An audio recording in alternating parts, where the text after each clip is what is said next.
Olá, você está em mais um programa Saber Direito Responde. Meu nome é Agassiz Almeida Filho, eu sou professor de Direito Constitucional, escrevo e pesquiso nas áreas de Direito Constitucional, Direito Eleitoral, Teoria do Direito e Teoria Política.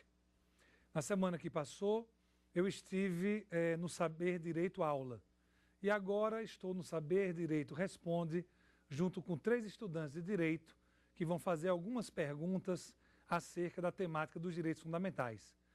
Porque no Saber Direito Aulas, nós versamos sobre uma temática ampla que foi intitulada por mim, Compreendendo os Direitos Fundamentais. Então, os 3 alunos que estão no programa para me acompanhar e fazer as perguntas que você, estudante de Direito de todo o Brasil, gostaria de fazer, estão aqui nesta bancada e são Helder, Marcos e Emerson. Então, vamos começar o programa com a pergunta de Helder. Na sua opinião, qual o melhor caminho para que os direitos fundamentais sejam aplicados na atualidade? Essa é uma pergunta crucial. Um dos grandes problemas que nós enfrentamos no Brasil de hoje, sem dúvida nenhuma, passa pela questão da aplicação dos direitos fundamentais. Melhor dizendo, pela questão da efetividade normativa dos direitos fundamentais. Além dos caminhos tradicionais seguidos pelo Estado, além dos esforços das instituições no sentido de cumprir os direitos fundamentais, no plano, por exemplo, das políticas públicas, no plano das defensorias públicas atuando no sentido de levar os direitos fundamentais às classes mais necessitadas, por exemplo. Ao lado disso, eu creio que o caminho mais interessante seria fomentar um ambiente cultural favorável à prática dos direitos fundamentais no Brasil.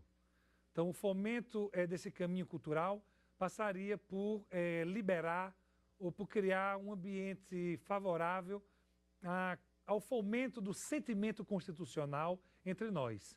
Esse é um caminho que ainda está por construir e é um caminho sem o qual, efetivamente, nós teremos dificuldades se ele não for construído, porque sem isso há sérias dificuldades no sentido de pensar em direitos fundamentais que venham de verdade a ser aplicados. Marcos, por gentileza. Como podemos conceituar o sentimento constitucional? Muito bem. O sentimento constitucional, no dizer de Pablo Lucas Verdu, o sentimento constitucional é a afeição que todo cidadão sente pelas coisas relacionadas à democracia, pelos fenômenos ligados à democracia, à Constituição, aos direitos fundamentais. É uma ligação que todo cidadão deve ter com o fenômeno constitucional como um todo. Ele acontece quando os indivíduos incorporam o fenômeno constitucional e fazem com que o sentimento constitucional, fazem com que o fenômeno constitucional sejam parte das suas vidas. Isso é o que nós entendemos por sentimento constitucional. Eu lembro, já chamei a atenção para isso num dos programas do Saber Direito Aulas, eu lembro que há no Brasil a tradução de um livro de Pablo Lucas Verdu, O Sentimento Constitucional, e indico este livro para aqueles que desejem se aprofundar sobre o assunto. Por gentileza, Emerson. Qual a relação entre o patriotismo constitucional e a proteção dos direitos fundamentais? Olha, o patriotismo constitucional patriotismo constitucional é uma tese, é um conceito, melhor dizendo, que vem sendo construído a partir de princípios da década de 80 e que diz o seguinte: o verdadeiro patriotismo não está no patriotismo ligado à fidelidade ao Estado. Não, à pátria. O verdadeiro patriotismo, ele se conecta às instituições democráticas, às instituições constitucionais. E se nós quisermos que um país avance no sentido ou na direção buscada pela Constituição e pelos direitos fundamentais, nós devemos apostar pelos caminhos ou devemos apostar pela construção desse patriotismo. Sem patriotismo constitucional ou sem sentimento constitucional, é difícil nós protegermos os direitos fundamentais. Porque aí nós vamos depender apenas do Estado e apenas do poder público. quando nós sabemos que sem participação política e sem a participação política voltada para a proteção desses direitos, nós sabemos que tradicionalmente o Estado ou não avança ou avança muito lentamente na direção desse âmbito protetivo, não é? Então, Helder, por favor. Professor Agassiz, como impedir que o Estado atente contra os direitos fundamentais? Bem, essa é uma pergunta bastante complexa. Veja só. Os direitos fundamentais, eles surgem tradicionalmente como mecanismos voltados para proteger o indivíduo contra a atuação do Estado. Na atualidade, às vezes, soa estranho a gente perguntar, mas como fazer para que o Estado não vilipendie os direitos fundamentais? Porque nós estamos mais habituados com a ideia de que o Estado protege os direitos fundamentais. Mas não é assim. Na sua origem, na origem dos direitos fundamentais, os direitos fundamentais eram uma efetiva proteção dos indivíduos contra a atuação do Estado. Porque o Estado, naquele momento, ele interferia de forma arbitrária, movido pelo voluntarismo político do monarca absoluto. O Estado interferia na vida das pessoas de forma arbitrária e a construção dos direitos fundamentais, no primeiro momento, foi voltada para uma construção que procurava ressaltar a liberdade negativa dos indivíduos. De que forma? Ressaltando que os indivíduos passariam a ter uma esfera dentro da qual poderiam desenvolver as suas atividades sem interferência do poder estatal. Na atualidade, nós sabemos que o rol de direitos fundamentais se incrementou bastante. Agora, a esfera protetiva originária, a ideia de que os direitos fundamentais permanecem como esferas de proteção das pessoas em relação ao Estado, é uma ideia que permanece. Só que essa ideia foi enriquecida com outras ideias ou com outras dimensões protetivas ligadas aos direitos fundamentais. Então, nós não só temos, hoje em dia, essa dimensão negativa, nós temos direitos fundamentais de segunda geração e de terceira geração, pelo menos. Mas isso não impede, ressalto, que essa dimensão negativa seja uma dimensão extremamente importante nos dias de hoje. E como fazer para que o Estado não vilipendie os direitos fundamentais? Bom, o único caminho é que os indivíduos procurem os recursos jurídicos que existem para que isto não aconteça e que se fortaleçam desde o ponto de vista político e cultural. O caminho é o recurso às próprias instituições, porque as instituições têm mecanismos que protegem os direitos fundamentais. Vou dar dois exemplos, o Ministério Público e as defensorias públicas, no primeiro momento, e além disso, o fortalecimento de uma cultura verdadeiramente popular vinculada à proteção dos direitos fundamentais. Marcos. Professor, até que ponto pode haver a restrição dos direitos fundamentais? Essa é uma questão muito complexa, mas, desde logo, o tema das restrições aos direitos fundamentais é um tema que sempre se fez presente na temática ligada aos direitos. Por quê? Porque nós não podemos pensar em direitos fundamentais de caráter absoluto. Os direitos fundamentais sempre vão passar por restrições, sempre. Por quê? Porque um direito fundamental pode passar por restrições oriundas, por exemplo, de um mesmo direito fundamental. Um direito fundamental pode sofrer restrições criadas pela própria lei, desde que essa restrição, por exemplo, seja prevista pela própria Constituição. Então, o que eu digo a você é o seguinte, e digo também a todo estudante de Direito que nos assiste nesse momento. Não há nenhum inconveniente se nós formos pensar no tema da restrição aos direitos fundamentais. O grande problema é como esse tipo de restrição é feita. Esse sim é um tema delicado, né? Porque nós sabemos que um direito fundamental só pode sofrer restrição por parte de outro direito fundamental, ou se a restrição for levada adiante por uma lei, essa restrição tem que ser prevista pela própria Constituição. Emerson. Professor, gostaria de saber se há hierarquia entre algum dos direitos e garantias fundamentais previstos na Constituição? Bom, eu sou da linha que não vê nenhum tipo de hierarquia entre os direitos fundamentais. Eu acredito que todos os direitos fundamentais estão no mesmo pé de igualdade, porque eles representam uma decisão política fundamental plasmada num determinado momento histórico e eles personificam, eles retratam, melhor dizendo, aquilo que a sociedade considerou indispensável para a plena realização da pessoa humana no momento constituinte.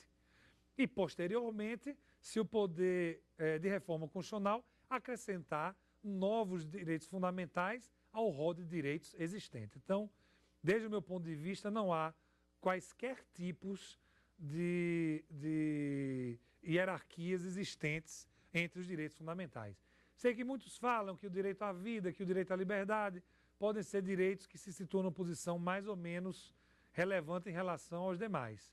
Eu não acredito nisso. Acredito que todos os direitos fundamentais estão no mesmo pé de igualdade. Por exemplo, tem países, vamos pensar no caso de alguns estados americanos, que enfrentam o tema da pena de morte. Tem países, em alguns estados norte-americanos, que enfrentam o tema da pena de morte. Na China nós temos a pena de morte. Em alguns países europeus nós temos eutanásia. Em vários países europeus nós temos o tema do aborto. Isso não quer dizer que os países sejam mais ou menos civilizados por conta dessas decisões. Significa apenas que, em razão de questões culturais, em determinadas situações decidem colocar numa situação mais ou menos relevante a questão do direito à vida. Eu não quero nem ir muito longe, mas podemos ressaltar, no caso brasileiro, as hipóteses em que, com base na lei, o aborto é permitido. Muito bem. Dito isso, eu gostaria de me despedir por este bloco e convidar você, telespectador, a nos acompanhar em breves momentos, porque estaremos de volta com o Saber Direito Responde.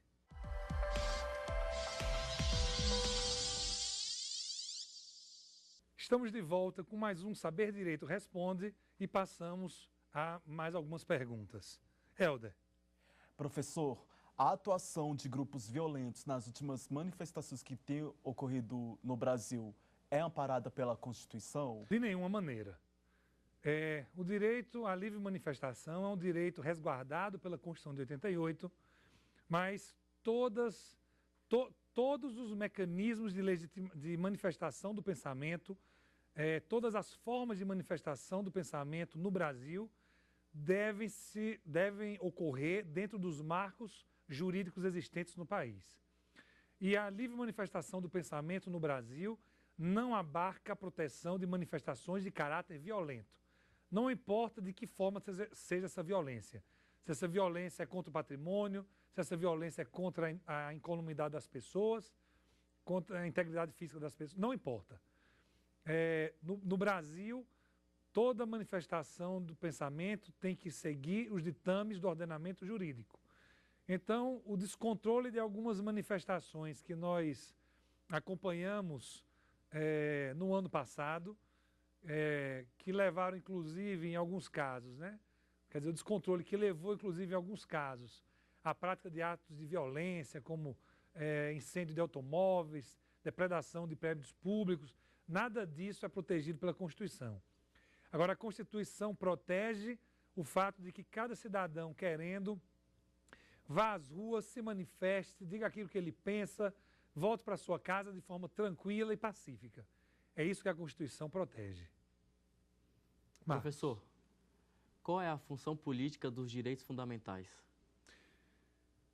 Bem, qual a função política dos direitos fundamentais? Acho que nós podemos dizer que os direitos fundamentais, no plano político, eles exercem fundamentalmente a função de legitimar o domínio político, de fazer com que o direito político seja aceito pelos membros da comunidade política.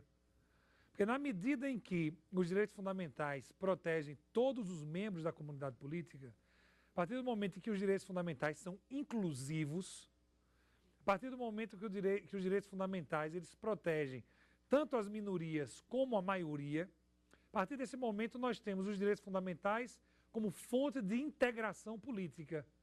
E já que os direitos fundamentais são fonte de integração política, eles contribuem, sem sombra de dúvida, para a legitimidade do domínio político. Portanto, essa é a sua principal função política. Uma função política acessória, mas que está ligada à legitimidade também do domínio político, é a capacidade de produzir consenso. Na medida em que os direitos fundamentais colocam numa situação de igualdade e de integração minorias e maioria política, na medida em que isso acontece, nós também temos um sistema voltado para a formação do consenso. Nesse sentido, nós podemos dizer que a busca do consenso também é uma das funções políticas dos direitos fundamentais. Mas muito bem, vamos à pergunta agora do estudante Emerson. Professor, qual a importância da queda do Estado liberal para o advento dos direitos sociais? Olha, vejam só. Os direitos sociais, que inauguram, digamos, a era da socialidade, que inauguram a era do Estado social, eles, de uma forma ou de outra, eles correspondem a uma reação, e uma reação bastante marcada, frente à queda ou à decadência, ou em relação à decadência do Estado liberal. Então, é importante nós termos em conta que o Estado liberal era um Estado que defendia a separação, melhor dizendo, a diferenciação entre Estado e sociedade, e através dessa diferenciação entre Estado e sociedade, havia uma aposta no mérito individual. Então, os indivíduos, munidos da sua autonomia privada, os indivíduos partiam para a busca da felicidade.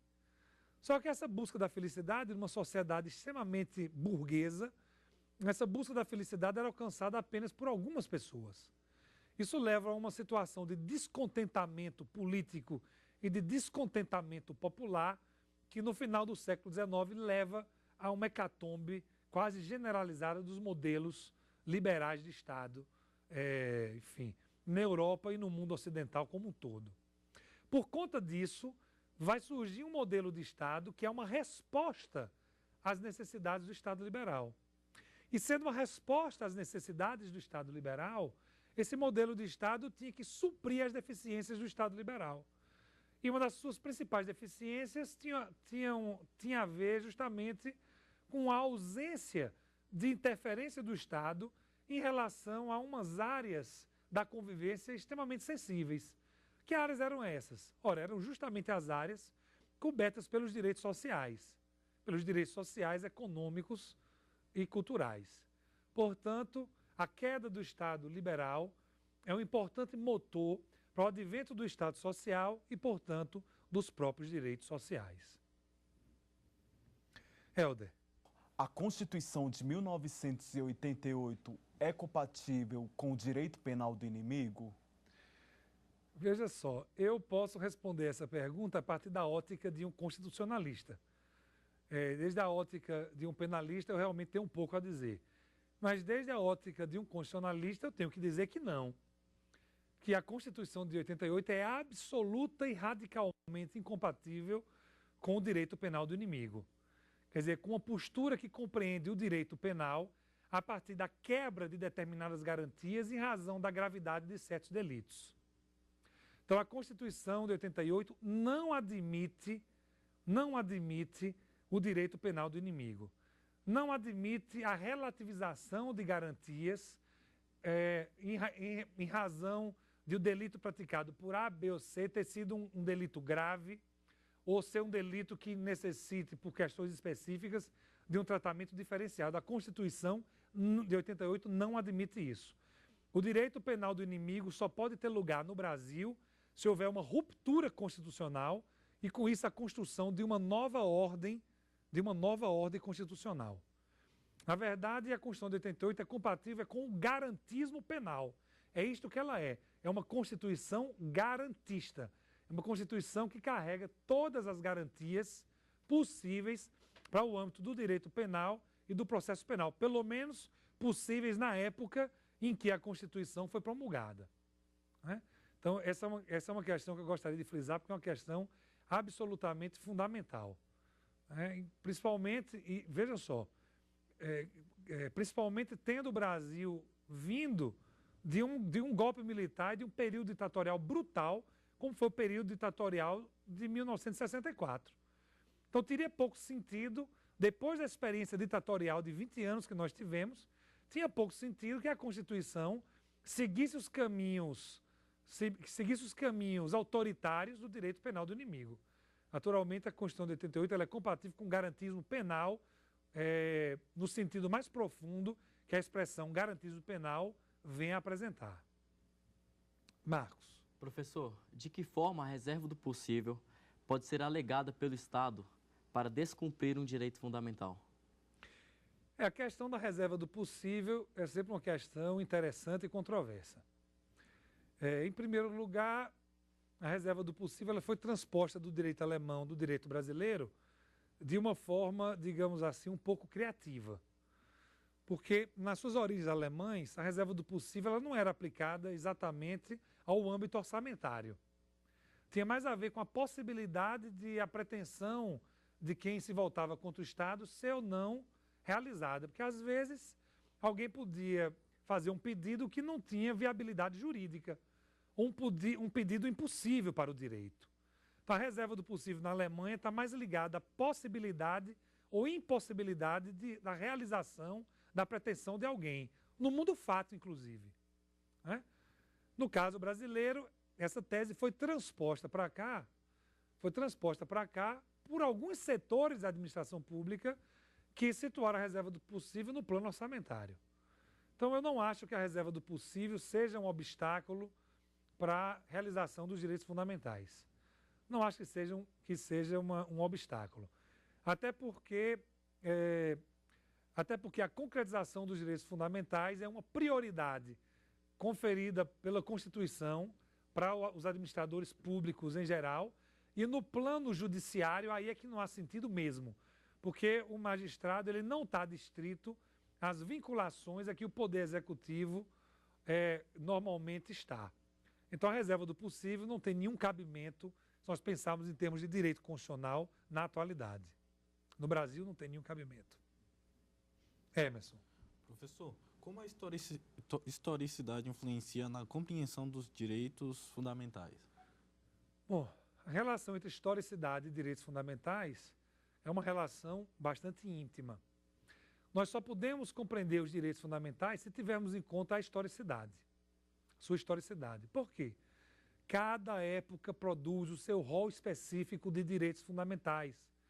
É por isso que nós temos a acumulação de direitos fundamentais, que começa com os direitos fundamentais de primeira geração e vem até os direitos fundamentais de terceira geração.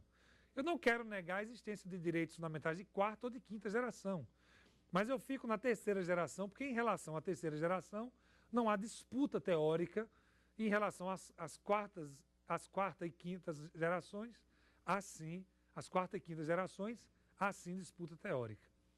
Mas é por isso que é a acumulação, é por isso que nós ficamos com os direitos fundamentais de primeira geração, com os de segunda e com os de terceira geração. Cada momento teve seu próprio rol de direitos fundamentais. E esses direitos fundamentais permaneceram porque eles têm atualidade. Então, os direitos fundamentais de primeira geração, eles têm sentido no Brasil de hoje, porque a liberdade, o direito de ir e vir, tem sentido no Brasil de hoje, a despeito desse direito ter feito parte do constitucionalismo clássico nos séculos XVII e XVIII. Porque a igualdade perante a lei teve sentido ontem e tem sentido hoje. Porque o direito à propriedade teve sentido ontem e tem sentido hoje, apesar de hoje ele sofrer alguns reparos, e reparos que são feitos em nome da função social da propriedade. Então, nós só podemos compreender os direitos fundamentais se nós levarmos em conta a questão da historicidade. Em relação a isso, não há nenhuma dúvida e fico muito tranquilo quando estabeleço uma associação direta e total entre direitos fundamentais e historicidade. Muito bem, dito isso, eu me despeço de você, telespectador, que acompanhou o Saber Direito Responde. Convido você para que acompanhe o Saber Direito Aulas e agradeço por haver acompanhado o programa.